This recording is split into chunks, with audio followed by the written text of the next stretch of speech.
So when was the last time you actually, stopped and really thought about the words you use? Every single day. Right. We say them, don't we? String them together, often Right. without much thought at all. Exactly. But what if those words, the ones we barely notice, actually hold this like incredible power? Well, it's definitely more than just a neat idea. Our sources today are pretty clear on this. Mm-hmm. Your words, they aren't just describing what's going on around you. Uh. They're actively shaping it. I mean, influencing everything, right? So how you feel to what you actually do. So, okay, for this deep dive then, our mission really is to unpack that. Yeah. Just how deeply our words affect, well, everything, what we do, what we believe. What we become. Yeah. And to really get a handle on that, the material lays out this really powerful core framework. It's like a set of dominoes almost. Yeah, people often call it the domino effect. It lays out a pretty clear chain, Yeah. Your thoughts, they lead to your words. Okay. And those words then, they reinforce your beliefs. Right. They make the belief stronger. Exactly.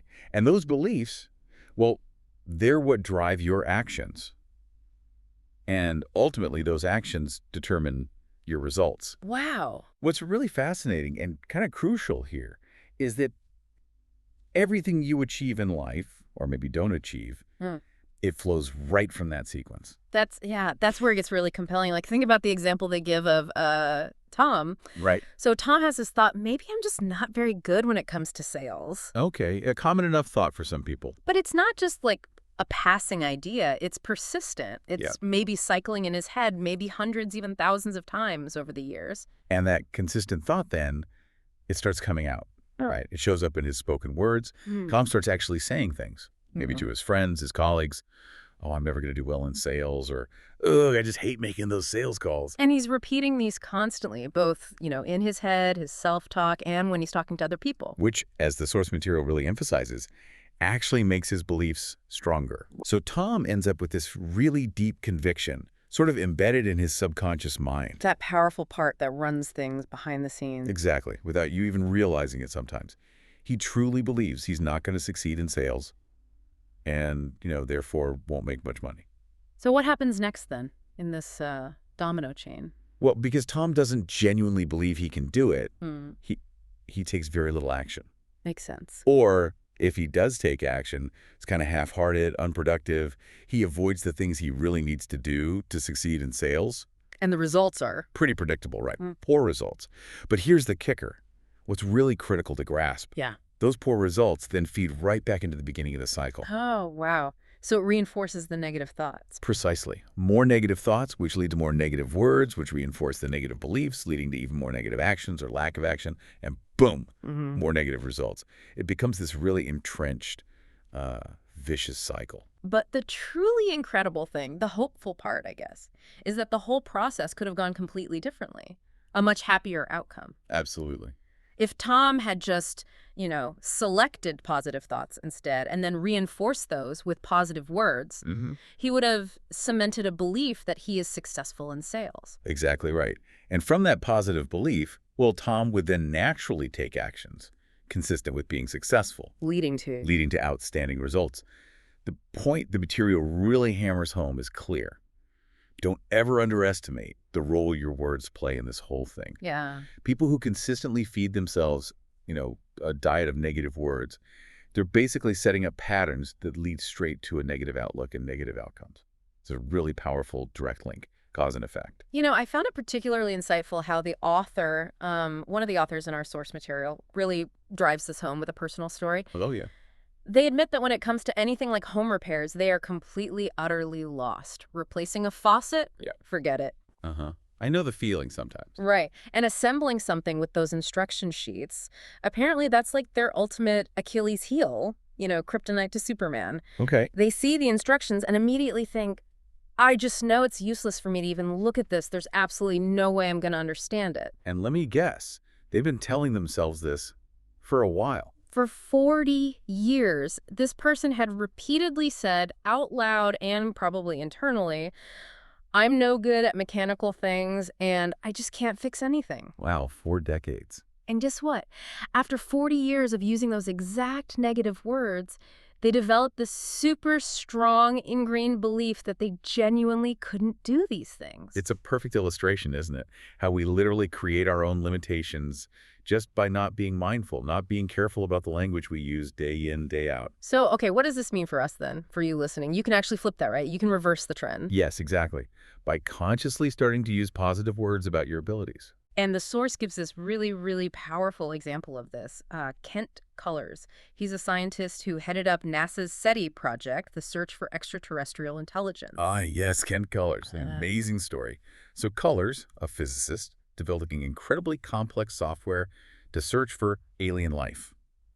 He describes his own physical challenge as, get this, a trivial affliction. A trivial affliction. Or he also called it just barely an inconvenience. And what's so striking, so incredible here, is that this brilliant scientist doing this highly technical work, he's blind. Yeah. Blind. When I first read that about Kent Cullors, his perspective, it genuinely just stopped me in my tracks. How?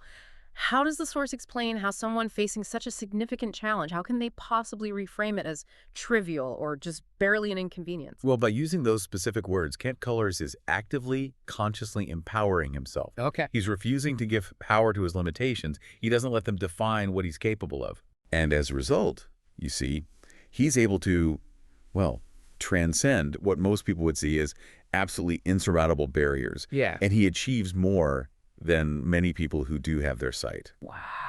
Which really raises an important question for you, for anyone listening. What obstacles are you facing in your own life right now? Just imagine the power you could unlock if you started seeing them, framing them as just barely an inconvenience instead of some huge, impossible barrier. That's a profound shift in perspective. It really is. Okay, so when we talk about using this positive language to, move toward your goals, you might be wondering, well, do I just say these positive words to myself, or should I also be saying them out loud to other people? That's an excellent question, a practical one.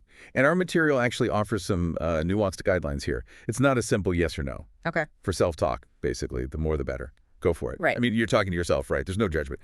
The key is that you hear this positive input over and over and over until it gets really rooted deep down in your subconscious mind. Like programming it in. Kind of, yeah. Think of it like strengthening those neural pathways in your brain for positivity. Okay, but then what about sharing your goals with other people? That sounds trickier. It can be. First rule, and the material is very, very clear on this, never, ever discuss your goals with consistently negative people. Oh, right. We all know someone like that, maybe. Probably. All they'll do is argue with you, point out all the reasons why you won't make it, why it won't work. Yeah, who needs that? Exactly. These individuals, often, they don't do much in their own lives. And maybe subconsciously or not, they don't really want anyone else to succeed either. So steer clear. Okay, good advice. However, there are times when telling others can actually be incredibly beneficial, hugely helpful. Like when? Well, you want to speak with someone who is genuinely positive, extremely supportive. Someone who would be truly delighted if you achieved your goal and who would probably do anything they could to help you get there. This might be a really trusted friend, maybe a supportive colleague, certain family members perhaps. That makes sense. It's also vital, the sources say, to share your goals with others who are actually working with you to achieve that outcome, right? Well, absolutely. For instance, say a sales manager wants to significantly increase sales for the quarter. Yeah. Well, they'd absolutely make that goal known to their entire sales staff. Everyone needs to be on the same page, aligning their efforts, working together towards that shared objective. Okay. Now, importantly, this doesn't mean you just ignore potential obstacles or challenges. Yeah, it's not about pretending problems don't exist. Not at all. The insight isn't suggesting that. Before you embark on any significant goal, you definitely want to prepare for what might be coming down the road, what hurdles you might face. So you discuss the potential problems. Yes, but the key is who you discuss them with. You want to talk about those issues with someone who is positive, whose feedback includes creative solutions, not just roadblocks, and someone who is actually qualified to give you an intelligent opinion on the matter. Got it. So basically, no consulting your Uncle Elmer about starting a new business if he's always negative and has worked for someone else his entire life. Precisely. He'll likely just give you a long list of reasons not to do it, why it'll fail. And you'll end up doubting yourself. You just don't need that kind of help. It undermines everything. Now, there's also another really powerful reason to sometimes share goals with others. Accountability. Ah, yes. the pressure factor. Kind of. The idea is, look, if you tell other people you're going to do something, well, then you kind of have to go ahead and do it. Puts you on the hook. It does. It's like burning your bridges, Yeah. Not in a bad way regarding relationships, but cutting off all your avenues of retreat so you have to move forward. The examples they give here are pretty inspiring, actually. On a smaller scale, you might tell a friend, hey, I'm going to the gym 3 times this week, knowing they'll probably ask you about it later. Sure, that creates a little bit of positive pressure. But the really dramatic example involves the motivational speaker Zig Ziglar. Ah, Zig. Yeah. So he decided he needed to lose weight. And he included a statement in his upcoming book, See You at the Top, saying that he weighed 165 pounds. Okay. Here's the thing. He wrote this sentence 10 months before the book was actually scheduled to go to press. And then he ordered 25,000 copies. Wait, so when he wrote it... When he wrote those words, Ziglar actually weighed 202 pounds. Wow. That's putting your credibility right on the line with 25,000 people. Exactly. By putting that statement in the book, he knew he absolutely had to lose 37 pounds before those books were printed. There was no backing out. And did he? He did. He made the weight. Now, obviously, that strategy is risky. Oh, definitely. Not for the faint of heart. But it can be a tremendous motivator for those who are truly deeply committed to going the distance on a really important goal. A powerful tool, used wisely. Okay, so we've laid out this foundational chain. Thoughts, words, beliefs, actions, results. Now, let's zoom in a bit on how specific individual word choices can dramatically shift our emotional states. Someone like Anthony Robbins talks a lot about this, right? In his book, Awaken the Giant Within. Yes, absolutely. Our sources definitely point to his work as being really insightful on the power of vocabulary. It's fascinating how certain words can instantly dial up or dial down your emotional intensity. Oh, so? Well, imagine someone lied to you. You could say you're angry or maybe upset. Those are common words. Sure. But what if you intentionally chose different words? Words like furious or livid or even enraged. Okay, much stronger. Much stronger. And what happens then is your physiology, your actual body's physical response, and your subsequent behavior would be dramatically altered. Your blood pressure would likely rise. Your face might get flushed. You'd feel physically tense. Just from the word choice. Yes, because your words aren't just sounds. They trigger actual chemical reactions in your brain. They change how you feel physically. Wow. But then, on the flip side, what if you deliberately chose less intense words? Exactly. What if you characterized that same situation as merely annoying or said you were just feeling a bit peeved? Peeved. Yeah, that definitely feels different. Right. It lowers your emotional intensity considerably. Robbins even suggests that saying a word like peeved might actually make you laugh a little. Huh. Which completely breaks that negative emotional pattern. You'd feel much more relaxed, probably able to react more constructively, find a better solution. So you can dial it down. Can you also dial it up for positive emotions? Absolutely. You can intentionally select words to heighten positive feelings. So instead of just saying, oh, I'm determined, why not declare, I feel unstoppable? Ooh, I like that. Unstoppable. Right. Or instead of I feel okay, try something like I feel phenomenal or I feel just tremendous. Using these juicy, exciting, vibrant words, it lifts your own spirits to a higher level. And it probably affects others around you, too. Profoundly. It influences not only your own outlook, but also how others perceive and respond to you. So when you consciously decide to use terms like that, you're choosing to change the path you've been on. You are. Others will respond differently, and maybe more importantly, you'll fundamentally alter how you see yourself. Okay, so let's take a closer look then. At your words, the listener's words, maybe in, say, 4 key areas of life. Good idea. Are there areas where you, listening right now, have maybe been using phrases like, I can't, or I'm no good at, whatever it is, or, oh, that's impossible? Yeah, we all know people, maybe ourselves sometimes, who make statements like, oh, I can't draw a straight line, or I'm just no good at math, or it's impossible for me to ever make that kind of money. Common phrases. Very common. But when you make comments like these day in and day out, maybe for years, you're not just speaking.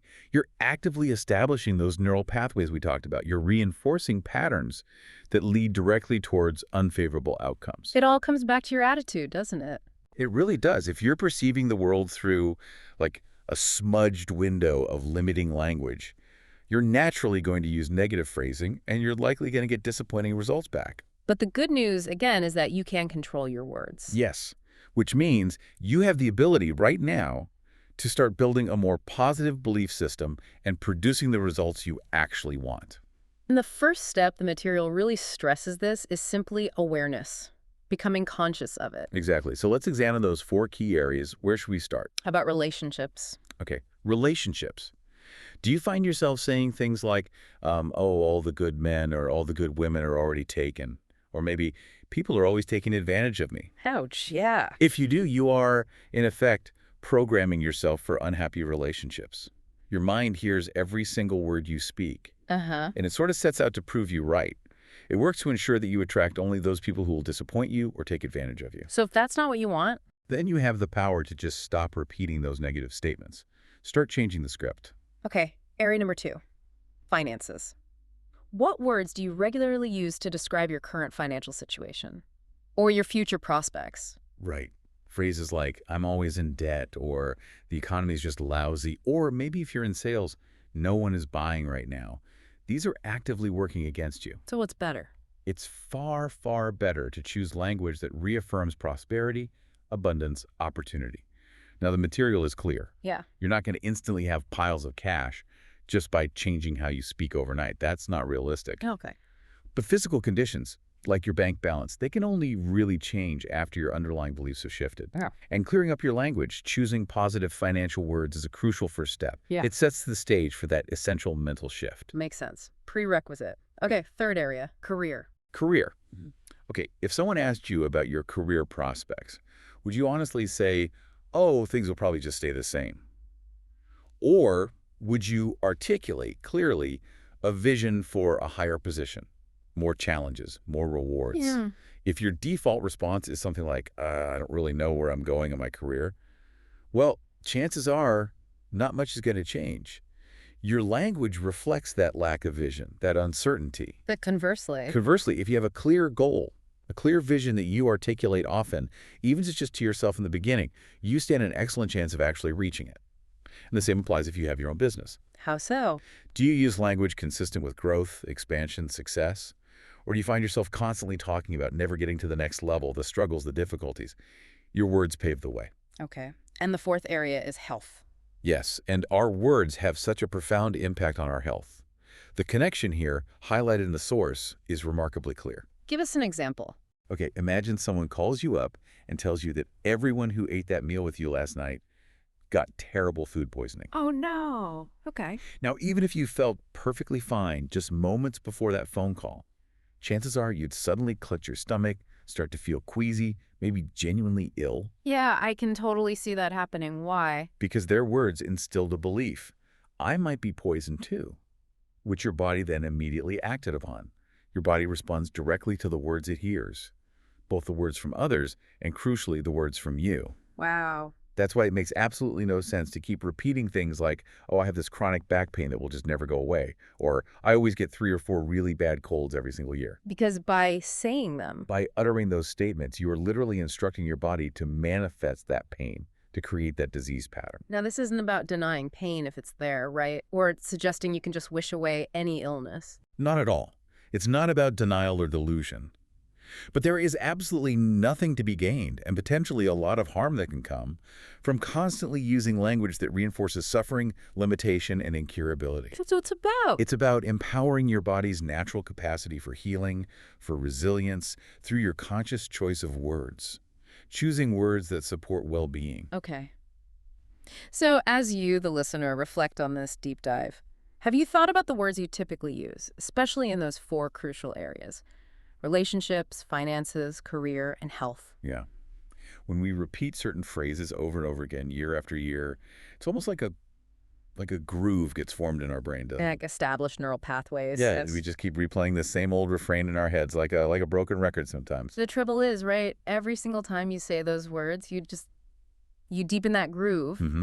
You're replaying the same old myths in your mind, strengthening the same old limiting beliefs, and guess what?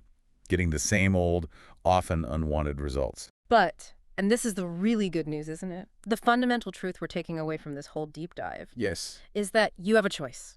You always have a choice. Just because you've said things a certain way in the past, there is absolutely no reason you have to blindly continue doing that. It takes effort, though. Oh, absolutely. It takes discipline. It takes vigilance on your part to make these conscious changes in your language. but the material absolutely promises it is worth the effort. Because the words you consistently select will undeniably shape your destiny. They directly influence your beliefs, which drive your actions, which create your results in every single area of your life. So the takeaway is, From now on, make a conscious effort. Choose words that will actively pull you in the direction of your goals, of the future you want. so as you reflect on all this, maybe consider what grooves might have already been formed in your own mind, formed by years, maybe decades of repeating certain phrases, and maybe challenge yourself. Embrace the discipline, the vigilance it takes to consciously choose words that don't just reflect where you are right now, Right. but words that actively point you, guide you, in the direction of the future you truly want to create. So the final question is, what trail are your words blazing right now?